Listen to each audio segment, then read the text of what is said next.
These are the new Predator New Mutant AT tires. They do have a dual sidewall, but it's very similar. This one's slightly more aggressive, I guess. Nice looking tread. 33 12.5s on stock rims. These are actually Infinity rims. We'll take it for a ride, see if they ride any different or sound any different. This is what just took off. 275 70 18. BF Goodrich. Love these tires. A little pricey. Lots of tread left. Just going to try something different. I've also ran the 305 65 18 KO2s. They're wider. No fitment issues with those. Those ones are just bald.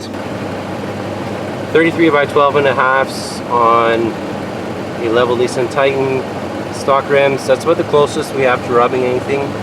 Still have clearance there, and that's just the mud flap and fender liner there, which could easily be trimmed.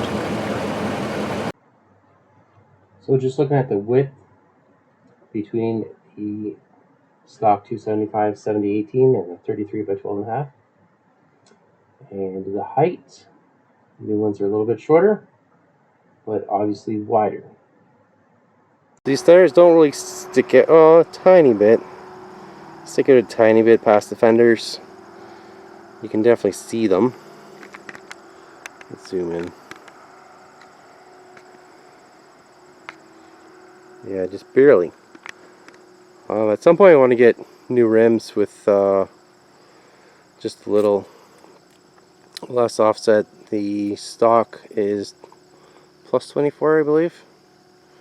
So maybe if we go to a 0 or somewhere around 10, 14, we'll stick out a little bit, and then it'll be pretty much perfect. I don't want to go out too much more than this.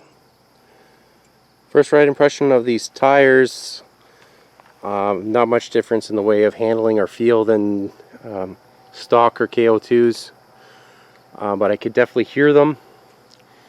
I think the KO2s are quiet. Some people may think that those ones are loud, but to me, I don't hear the KO2s. I definitely hear these. They're not loud, and it does bother me, but something like that does bother you, then keep that in mind. So the price was right on these, about half the price of a new KO2. Yeah, we'll get them on the track and see how they do pulling the sled. So if this video was interesting, please like it and subscribe to the channel for more content. Consider joining to become a member, or if any of my videos have helped you save time or money, consider using the super thanks button down below to help out my channel create more videos for you. Thank you.